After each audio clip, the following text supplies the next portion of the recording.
জি ভাই বোনেরা, সবাই ভালো তো?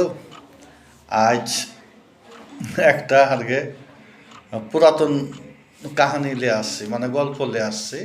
পুরাতন কাহানি কহব, সত্য ঘটনা। হুম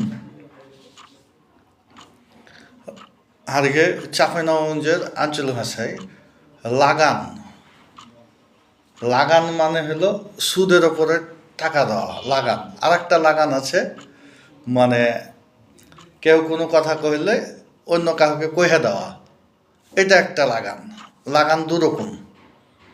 হুম আর আমি যেটা কাহানি কহব, এটা লাগান হলো সুদের ওপর টাকা দেওয়া।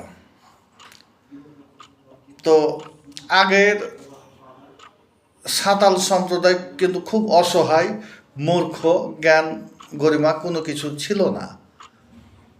এখন কিন্তু খুবই উন্নত, মানে সবই বুঝে, লেখাপড়াও শিখেছে, নেটও চালায়, সব কিছুতেই কিন্তু অগ্রসর। তো আমি সেই আগের কথা কইছি, 20-25 বছর আগের কথা, তারও বেশি হবে। তো ওই এক কিন্তু লেখাপড়া জানা এবং প্রভাবশালী মানুষ, জায়গা জমি মেলায় আর আছে। তো আর এই আন্ডারে সব সাঁতালেরা কাজও করতো, ওই সাঁতালের মাটি কিন্তু ওরাও নিত। তো যখন ধান বা জমি চাষ করতো, আবাদ করতো, তখন টাকার খুব দরকার হতো। টাকার দরকার হলো তখন মডেলের, মানে মডেল কইতো, মডেলের কাছে যেত যে মডেল কিছু টাকা দে, আমি জমিটা চাষ করি, ধান উঠলেই কিন্তু ধান দিয়ে দেবো তোকে। ধান তখন যদি 150 টাকা হয়, তখন কিন্তু হয় 90 টাকা বা 80 টাকায় মন।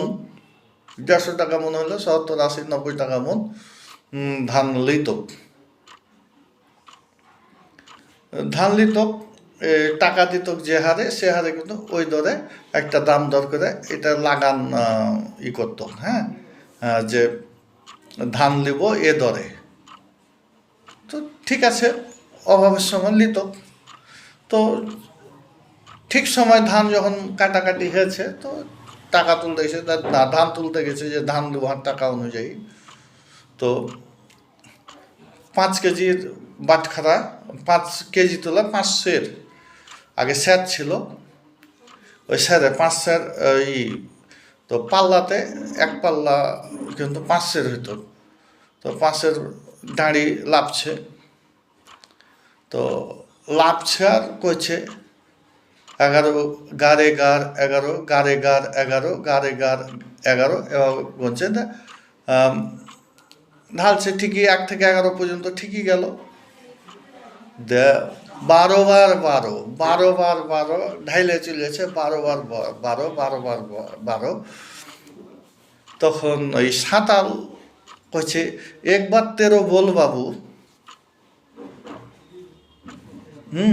মানে অতিষ্ঠ হয়ে দেখে, তারপরও কিন্তু মানে কত সহজ সরল মনের মানুষ ছিল ওরা। আমি এই কথাটা বুঝাইতে চাচ্ছি, এসব মানুষকে শোষণ করে এখন কিন্তু মেলা সব কোটিপতি হয়ে গেছে। এখন তারা সমাজের প্রতিষ্ঠিত লোক, বা অর্ঘে লাতি পোতা বেটা, এরকম একটাই। এরকম করে খায়, সাঁতাল মেরা খায়, এখন কিন্তু বহুত কোটিপতি এরা। তো আসলে সমাজে কত রকম যে লোক আছে, এখন আমি কইছি তো আমাকে কেউ বিশ্বাস করবে না, বা আমি যতই ভালো কাম করি করবে, কিন্তু ওরা এত ঠকবাজ, জচ্চোর, আইল চাপা মাটির, মানুষের দাবিয়া খাওয়া, ওরা কি মানুষ কিন্তু এখন সমাজে প্রতিষ্ঠিত এবং বিশ্বাস করে। আপনি যতই ফেরেশতা হন, যতই ভালো, আপনার টাকা পয়সা না থাকলে আপনার কোনো মূল্যও নাই। এ 12 বার 12, 12 বার 12, একবার 13 বল বাবু। এই ঘটনাটা কিন্তু সত্য। যারা জানে হয়তো তারা অনুভব করতে পারবে যে হ্যাঁ, এ ঘটনা সত্য, বা এটা প্রচলিত আমার এলাকায়, যে না, এই ঘটনাটা ঠিক সত্য। তো ধন্যবাদ সবাইকে। সবাই ভালো থাকবেন, এই গল্পটা শোনানো। আর এসব জিনিস থেকে সবাই দূরে থাকবো, আমরা সবাই দূরে থাকবে। ধন্যবাদ সবাইকে, আসসালামু আলাইকুম।